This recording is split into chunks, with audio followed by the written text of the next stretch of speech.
to our YouTube channel and press the bell icon to Sujanpur civil अस्पताल में तैनात doctor अभय गर्ग ने अपने ऊपर लगाए सभी आरोपों को बताया बेबुनियाद।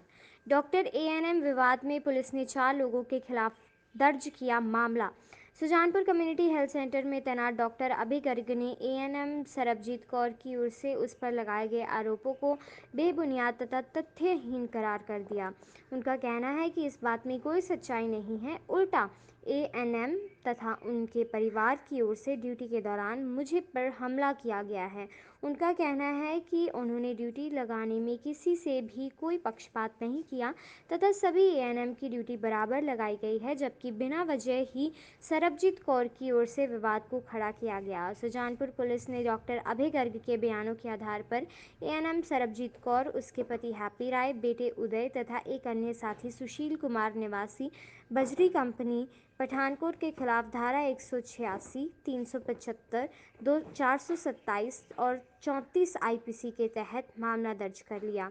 जांच अधिकारी इंद्रजीत ने बताया कि सभी आरोपी फरार है। सुजानपुर पुलिस को दी गई शिकायत में डॉक्टर अभय कोरोना ड्यूटी के संबंध में बैठे थे। इसी दौरान सरबजीत कौर तथा इनके साथ आए अब उसका पति तथा अन्य लोग झगड़ा करने लगे तथा ऊंची गाली गलौज करने लगे। जब मैं कुर्सी से उठने लगा तो मेरे साथ मारपीट की गई। इस दौरान मेरी ऐनक टूट गई तथा मेरा सर्जिकल गाउन फाड़ दिया गया। डॉक्टर अभय गर्ग ने बताया कि Sarabjit Kaur community health centre Sujanpur में एएनएम लगी हुई है तथा अपनी ड्यूटी को लेकर उसने अपने पति तथा अन्य लोगों को बुलवाकर मेरे साथ दुर्व्यवहार किया है। मुझे अपनी ने ਜਿਹੜੇ ਬਿਆਨ ਦਿੱਤੇ ਹੈ ਸਾਰੀਆਂ ਗੱਲਾਂ ਝੂਠੀਆਂ ਤੇ ਬੇਬੁਨਿਆਦ ਹੈ। ਕਿਸੇ ਤਰ੍ਹਾਂ ਦੀ ਉਹਦੀ ਹਰਾਸਮੈਂਟ ਨਹੀਂ ਹੋ ਰਹੀ। ਜੇਕਰ ਉਹਦੀ ਹਰਾਸਮੈਂਟ ਹੋ ਰਹੀ ਤਾਂ ਉਹ ਪ੍ਰੂਫ ਕਰੇ, ਦੱਸੇ ਕਿੱਦਾਂ। ਮੈਨੂੰ ਤਾਂ ਮਾਮਲਾ ਕੁਝ ਹੋਰ ਹੀ ਲੱਗ ਰਿਹਾ ਹੈ।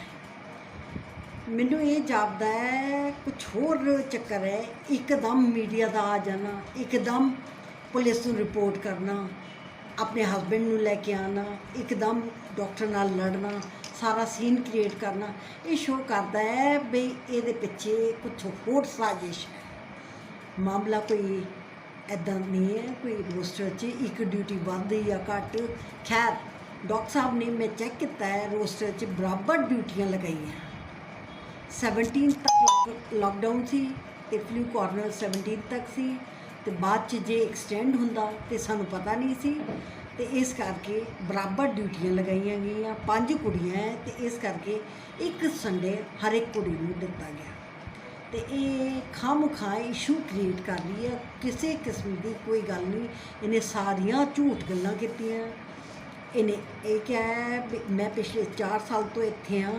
ਇਹਨੇ ਇਹ ਵੀ ਕਿਹਾ ਵੀ 2 ਸਾਲ ਪਹਿਲਾਂ ਇਸ ਤਰ੍ਹਾਂ ਗੱਲ ਹੋਈ ਕਿ ਸਾਨੂੰ ਹੈਰਾਸ ਕੀਤਾ ਗਿਆ। ਉਸ ਗੱਲ 'ਚ ਵੀ ਦੇਖਿਆ ਜਾਏ ਤਾਂ ਸ਼ੀ ਵਾਸ ਦਾ ਚੀਫ ਪਰਸਨ ਜਿਹਨੇ ਕਿ ਇਹ ਸਾਰਾ ਕੁਝ ਕਰਾਇਆ ਸੀ।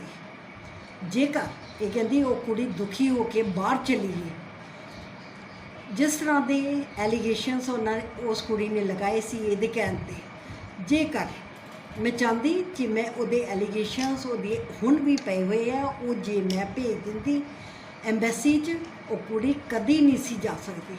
ਪਰ ਮੈਂ ਕਿਸੇ ਦਾ ਬੁਰਾ ਨਹੀਂ ਚਾਹੁੰਦੀ। We are like a family. ਇਸੇ ਕਰਕੇ ਮੈਂ ਕਹਿੰਦੀ ਹਾਂ ਛੋਟੀਆਂ ਮੋਟੀਆਂ ਗੱਲਾਂ ਜਿਹੜੀਆਂ ਹੈ ਉਹ ਇਗਨੋਰ ਕਰਨੀਆਂ ਚਾਹੀਦੀਆਂ। ਮੇਰੀ ਨੌਲੇਜ 'ਚ ਲਿਆਓ। ਮੈਂ ਬਾਰ ਲਿਖਿਤ ਰੂਪ 'ਚ ਵੀ ਪਾਇਆ ਹੈ। ਜੇ ਕਿਸੇ ਨੂੰ ਕੋਈ ਪ੍ਰੋਬਲਮ ਹੈ ਜੌਬ ਤੋਂ ਜਾਂ ਕਿਸੇ ਰੋਸਟਰ ਤੋਂ ਜਾਂ ਕੋਈ ਹੋਰ ਗੱਲ, ਲਿਖਿਤ ਰੂਪ 'ਚ ਮੇਰੇ ਧਿਆਨ 'ਚ ਲੈ ਕੇ ਆਓ ਜੋ ਕਿ ਮੈਂ ਕੁਝ ਕਰ ਸਕਾਂ। ਮੈਡਮ ਉਹਨਾਂ ਨੇ ਕਿਹਾ ਕਿ ਕਾਫੀ ਵਾਰੀ ਉਹਨਾਂ ਧਿਆਨ 'ਚ ਤੁਹਾਡੀ ਗੱਲ ਲਿਆਂਦੀ ਹੈ, ਕਦੀ ਵੀ ਉਨੀ ਗੱਲ ਧਿਆਨ 'ਚ ਨਹੀਂ ਲਿਆਂਦੀ। ਝੂਠ ਵਾਸਤੇ ਕੀ ਕੀਤਾ ਜਾਏ ਦੱਸੋ। ਝੂਠ ਤਾਂ ਮੈਂ ਜਿੰਨਾ ਮਰਜ਼ੀ ਬੋਲ ਸਕਦੀ ਹਾਂ। ਝੂਠੇ ਬੰਦੇ ਦਾ ਕੋਈ ਹੈ? ਮੈਡਮ ਉਹਨਾਂ ਦਾ ਕਹਿਣਾ ਹੈ ਕਿ ਕਿਹੜਾ ਇਕਾਂਤਵਾਸ ਵੀ ਕਰਵਾਏ ਜਾਂਦੇ, ਉਹ ਵੀ ਗਲਤ ਤਰੀਕੇ ਨਾਲ ਕਰਵਾਏ ਜਾਂਦੇ ਆ। ਇਕਾਂਤਵਾਸ ਦੀ ਇਹਨਾਂ ਏਐਨਐਮਸ ਦੀ ਕੋਈ ਡਿਊਟੀ ਨਹੀਂ ਹੈਗੀ। ਇਹਨਾਂ ਦਾ ਕੋਈ ਲੈਣਾ ਦੇਣਾ ਨਹੀਂ ਇਕਾਂਤਵਾਸ ਤੋਂ।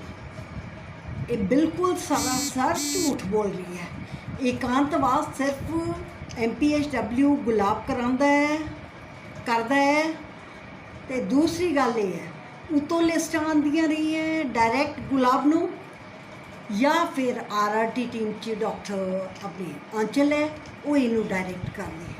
ਮੇਰਾ ਏਕਾਂਤਵਾਸ ਨਾਲ ਕੋਈ ਲੈਣਾ ਦੇਣਾ ਨਹੀਂ ਹੈ। ਆਮ ਦਾ SMO ਸਾਰਾ ਕੰਮ ਮੇਰੇ ਡਿਸਪਲਿਨ 'ਚ ਹੁੰਦਾ ਹੈ।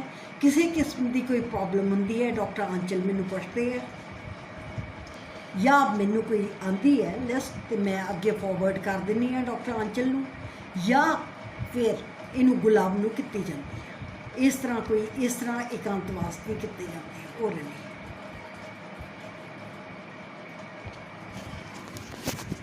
ਸਰ ਕਿਹੜੀ ਕੱਲ੍ਹ ਗੱਲਬਾਤ ਹੋਈ ਹੈ ਉਹਨੂੰ ਲੈ ਕੇ ਬਹੁਤ ਹੀ ਜ਼ਿਆਦਾ ਉਹਦੇ ਵਿੱਚ ਰੋਸ ਹੈਗਾ ਕਿ ਤੁਹਾਡੇ ਤੇ ਬਹੁਤ ਇਲਜ਼ਾਮ ਲਗਾਏ ਗਏ ਹੈ ਕਿ ਤੁਸੀਂ ਬਹੁਤ ਹੀ ਜ਼ਿਆਦਾ ਹਰਾਸਮੈਂਟ ਕੀਤਾ ਗਿਆ, ਤੁਹਾਡਾ ਕੀ ਕਹਿਣਾ ਇਹਦੇ ਵਿੱਚ?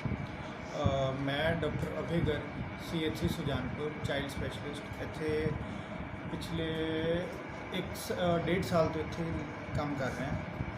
1.5 ਸਾਲ ਤੋਂ ਕੰਮ ਕਰ ਰਿਹਾ, ਬਟ ਮੇਰਾ ਅੱਜ ਤੱਕ ਇੱਥੇ ਕਿਸੇ ਵੀ ANM ਨਾਲ ਜਾਂ ਕਿਸੇ ਵੀ ਆਸ਼ਾ ਵਰਕਰ ਨਾਲ ਨਹੀਂ, ਕਿਸੇ ਵੀ ਨਾਲ ਕੋਈ ਇੱਦਾਂ ਦਾ ਕੁਝ ਪ੍ਰੋਬਲਮ ਨਹੀਂ ਸੀ ਹੋਈ। ਇਹ ਪਹਿਲੀ ਵਾਰੀ ਕੁਝ ਹੋਇਆ ਜਿਹਦੇ ਵਿੱਚ ਵੀ ਮੇਰਾ ਕੋਈ ਕਸੂਰ ਨਹੀਂ ਹੈਗਾ।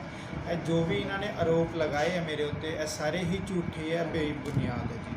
ਇਹਨਾਂ ਨੇ ਜਿੰਨੇ ਵੀ ਆਰੋਪ ਲਗਾਇਆ ਬਿਲਕੁਲ ਸਰਾਸਰ ਝੂਠ ਬੋਲਿਆ ਵਾ। ਇਹਨਾਂ ਨੇ ਤੇ ਮੇਰੇ ਉੱਤੇ ਬਹੁਤ ਹੀ ਐਲੀਗੇਸ਼ਨਸ ਲਗਾ ਚੁੱਕੇ ਆ ਜਿਹੜਾ ਕਿ ਸਾਰੇ ਹੀ ਗਲਤ ਹੈ। ਐਕਚੁਅਲ ਦੇ ਵਿੱਚ ਇਹਨਾਂ ਦੀ ਪ੍ਰੋਬਲਮ ਪਤਾ ਨਹੀਂ, ਮੈਨੂੰ ਨਹੀਂ ਪਤਾ ਕਿਹਦੇ ਨਾਲ ਹੈਗੀ ਹੈ ਕਿਹਦੇ ਨਾਲ ਨਹੀਂ, ਬਟ ਇਹ ਮੇਰੇ ਮੋਢੇ ਉੱਤੇ ਰੱਖ ਕੇ ਬੰਦੂਕ ਚਲਾਉਣਾ ਚਾਹੁੰਦੇ ਸੀ ਜੋ ਕਿ ਇਹਨਾਂ ਦੀ ਨਹੀਂ ਚੱਲ ਸਕੀ। ਇਹਨਾਂ ਨੇ ਉਲਟਾ ਮੇਰੇ ਤੇ ਹੀ ਇਹਨਾਂ ਨੇ ਆਰੋਪ ਲਗਾਉਣੇ ਸ਼ੁਰੂ ਕਰਤੇ।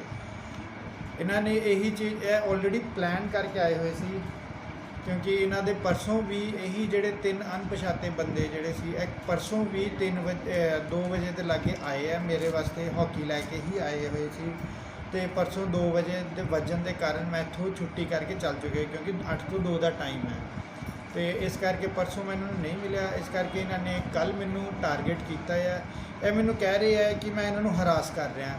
ਮੈਂ ਇੱਥੇ ਸਾਰਿਆਂ ਨੂੰ ਪੁੱਛਣਾ ਚਾਹ ਰਿਹਾ ਜਿਨ੍ਹਾਂ ਨੇ ਵੀ ਮੇਰੀ ਵੀਡੀਓ ਦੇਖੀ ਹੋਈ ਹੈ ਕਿ ਮੈਂ ਇਹਨੂੰ ਕਿਸ ਹਿਸਾਬ ਨਾਲ ਹਰਾਸ ਕਰ ਰਿਹਾ। ਇੱਕ ਮੈਂ ਇੱਥੇ ਨੋਡਲ ਅਫਸਰ ਹਾਂ ਫਲੂ ਕਾਰਨਰ ਦਾ, ਮੈਨੂੰ ਬਣਾਇਆ ਮੇਰੇ SMO ਮੈਡਮ ਡਾਕਟਰ ਨੀਰੂ ਨੇ ਕਿ ਤੁਸੀਂ ਨੋਡਲ ਅਫਸਰ ਬਣਨਾ ਤਾਂ ਕਿ COVID-19 ਜਿਹੜੀ ਹੈ ਮਹਾਂਮਾਰੀ ਚੱਲ ਰਹੀ ਹੈ ਇਹਨੂੰ ਆਪਾਂ ਵਧੀਆ ਤਰੀਕੇ ਨਾਲ ਸਮੂਥਲੀ ਚਲਾ ਸਕੀਏ। ਸਾਰਾ ਬਹੁਤ ਅੱਛਾ ਸਮੂਥਲੀ ਚੱਲ ਰਿਹਾ ਸੀ। ਹਰ ਵਾਰੀ ਹੀ ਇਸ ਹੀ ਫੀਮੇਲ ਨੂੰ ਪ੍ਰੋਬਲਮ ਹੁੰਦੀ ਸੀ, ਪਰ ਫਲੂ ਕਾਰਨਰ ਦੀ ਜਿਹੜੀ ਪ੍ਰੋਬਲਮ ਹੋਈ ਹੈ ਇਹ ਫਸਟ ਟਾਈਮ ਹੀ ਇਹਨਾਂ ਨੂੰ ਹੀ ਹੋਈ ਹੈ, ਮੇਰੇ ਨਾਲ ਪਹਿਲੀ ਵਾਰੀ ਹੋਈ ਹੈ ਇਹਨਾਂ ਨੂੰ।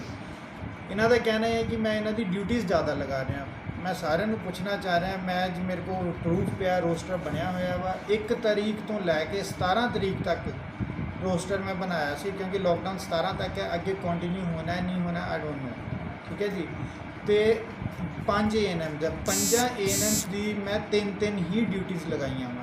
ਕਿਸੇ ਦੀ 2 ਨਹੀਂ ਲਗਾਈ, ਕਿਸੇ ਦੀ 4 ਨਹੀਂ, ਕਿਸੇ ਦੀ 1 ਨਹੀਂ, ਸਾਰਿਆਂ ਦੀ ਮੈਂ 3 ਹੀ ਡਿਊਟੀ ਲਗਾਈਆਂ। ਔਰ ਕਿਸੇ ਵੀ ANM ਦੀ ਡਿਊਟੀ ਇੱਦਾਂ ਨਹੀਂ ਹੈ ਕਿ ਅੱਜ ਡਿਊਟੀ ਲਗਾਈ ਹੈ ਤੇ ਕੱਲ੍ਹ ਉਹਦੀ ਡਿਊਟੀ ਫੇਰ ਹੈ ਜਾਂ ਪਰਸੋਂ ਦੀ ਡਿਊਟੀ ਫੇਰ ਹੈ। 2 ਜਾਂ 3 ਦਿਨ ਤੋਂ ਬਾਅਦ ਹੀ ਉਹਨਾਂ ਦੀ ਡਿਊਟੀ ਆਉਂਦੀ ਹੈ। ਦੂਸਰਾ ਇਹਨਾਂ ਨੇ ਮੇਰੇ ਤੇ ਕੱਲ੍ਹ ਐਲੀਗੇਸ਼ਨ ਲਗਾਇਆ ਕਿ ਮੈਨੂੰ ਸੰਡੇ ਵੱਧ ਕਰਾਉਂਦੇ, ਛੁੱਟੀ ਸੰਡੇ ਵਾਲੇ ਦਿਨ ਵੱਧ ਕਰਾਉਂਦੇ। ਤੇ ਮੈਂ ਉਹ ਵੀ ਕਲੀਅਰ ਕਰਨਾ ਚਾਹੁੰਦਾ, ਪਿਛਲੇ ਅਪ੍ਰੈਲ ਦੇ ਵਿੱਚ, ਪਿਛਲੇ ਮੰਥ ਅਪ੍ਰੈਲ ਦੇ ਵਿੱਚ ਇਹਨਾਂ ਦੀ ਜਿਹੜੀ ਸੰਡੇ ਦੀ ਡਿਊਟੀ ਸੀ ਉਹ ਮੈਂ 19 ਅਪ੍ਰੈਲ 2020 ਨੂੰ ਲਗਾਈ ਸੀ। ਤੇ ਇੱਕ ਅੱਜ ਇਹਨਾਂ ਦੀ ਹੋਮ ਡਿਊਟੀ ਜਿਹੜੀ ਹੈ ਉਹ ਲਗਾਈ ਸੀ ਮੈਂ 17 ਅਪ੍ਰੈਲ ਨੂੰ 2020 ਔਰ 17 ਮਈ 2020 ਨੂੰ, ਪੂਰਾ ਆਲਮੋਸਟ 1 ਮਹੀਨੇ ਬਾਅਦ ਲਗਾਈ ਹੈ। ਜੇ ਇਹਦੇ ਵਿੱਚ ਵੀ ਇਹਨਾਂ ਨੂੰ ਪ੍ਰੋਬਲਮ ਸੀ ਡਿਊਟੀ ਕਰਨ ਦੀ ਤੇ ਇਹ ਲਿਖਤੀ ਰੂਪ ਦੇ ਵਿੱਚ ਦਿੰਦੇ, ਆਪਾਂ ਉੱਤੇ ਆਪਾਂ SMO ਮੈਮ ਨਾਲ ਗੱਲ ਕਰਕੇ ਦੇਖਦੇ, ਬਟ ਇਹਨਾਂ ਨੇ ਇੱਦਾਂ ਦਾ ਕੁਝ ਨਹੀਂ ਕੀਤਾ। ਕੱਲ੍ਹ ਇਹ ਆਪਣੇ ਪਤਾ ਨਹੀਂ 3 ਬੰਦੇ ਕੌਣ ਸੀ ਆਈ ਡੋਂਟ ਨੋ, ਇਹ ਲੈ ਕੇ ਆ ਗਏ ਸੀ। ਮੈਂ ਆਲਰੇਡੀ SMO ਮੈਮ ਦੇ ਰੂਮ ਦੇ ਵਿੱਚ ਬੈਠਾ ਹੋਇਆ ਸੀ। SMO ਮੈਮ ਕੁਛ ਆਪਣਾ ਆਫੀਸ਼ੀਅਲ ਵਰਕ ਵਾਸਤੇ ਇਹ ਉੱਪਰ ਕੰਪਿਊਟਰ ਆਪਰੇਟਰ ਵੱਲ ਗਏ ਹੋਏ ਸੀ। ਔਰ ਜਿੱਦਾਂ ਹੀ ਉਹ ਥੱਲੇ ਆਏ, ਮੈਂ ਇਕੱਲਾ ਮੈਂ ਹੀ ਸੀ ਇਸ ਰੂਮ ਦੇ ਵਿੱਚ।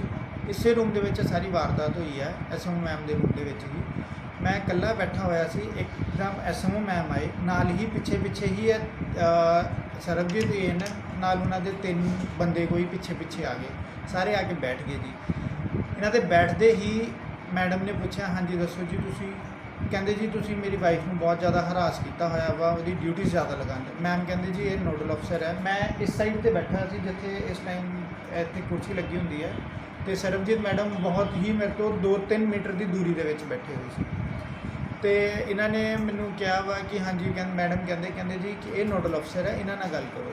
ਜਿੱਦਾਂ ਹੀ ਉਹਨਾਂ ਨੇ ਮੈਨੂੰ ਪੁੱਛਿਆ, ਕਹਿੰਦੇ ਹਾਂ ਬਈ ਤੂੰ ਦੱਸ ਤੂੰ ਇਹਦੀ ਡਿਊਟੀਆਂ ਕੋ ਲਗਾਉਣਾ। ਜਿੱਦਾਂ ਉਹਨਾਂ ਨੇ ਮੇਰੇ ਨਾਲ ਇੱਦਾਂ ਗੱਲ ਕਰਨੀ ਸ਼ੁਰੂ ਕੀਤੀ ਤੇ ਮੈਂ ਉਹਨਾਂ ਨੂੰ ਸਿੰਪਲ ਇੰਨਾ ਹੀ ਜਵਾਬ ਦਿੱਤਾ, ਮੈਂ ਕਿਹਾ sir I am not answerable to you, ਤੁਸੀਂ ਮੇਰੇ ਹੈਲਥ ਡਿਪਾਰਟਮੈਂਟ ਦੇ ਕੋਈ ਵੀ ਨਹੀਂ ਹੋ, ਨਾ ਤੁਸੀਂ ਮੇਰੇ ਸੀਨੀਅਰ ਹੋ, ਨਾ ਮੇਰੇ SMO, ਨਾ ਮੇਰੇ ਸਿਵਲ ਸਰਜਨ ਸਰ ਹੋ, ਨਾ ਡਾਇਰੈਕਟਰ, ਕੋਈ ਵੀ ਨਹੀਂ ਹੋ ਤੁਸੀਂ, ਨਾ ਮੇਰੇ ਤੁਸੀਂ ਸਟਾਫ ਹੋ। ਮੇਰੇ ਤੁਹਾਡੇ ਪਿੱਛੇ ਇੱਕ ਫੀਮੇਲ ਬੈਠੇ ਹੋਏ ਆ, ਮੈਨੂੰ ਨਹੀਂ ਪਤਾ ਸੀ ਉਹਨਾਂ ਦੇ ਨਾਲ, ਮੈਂ ਕਿਹਾ ਤੁਹਾਡੇ ਪਿੱਛੇ ਇੱਕ ਫੀਮੇਲ ਬੈਠੀ ਹੈ, ਤੁਸੀਂ ਉਹਨਾਂ ਨੂੰ ਪੁੱਛੋ। ਮੈਨੂੰ ਸੋ ਕਿ ਮੇਲ ਇਸ ਦੁਨੀਆ ਦੇ ਵਿੱਚ ਫਿਰ ਐਗਜ਼ਿਸਟ ਹੀ ਨਹੀਂ ਕਰਨੇ ਚਾਹੀਦੇ ਜੀ। ਜੇ ਫੀਮੇਲਸ ਨੂੰ ਇੰਨਾ ਜ਼ਿਆਦਾ ਇੰਪੋਰਟੈਂਸ ਦਿੱਤੀ ਜਾਂਦੀ ਹੈ ਤਾਂ ਮੈਂ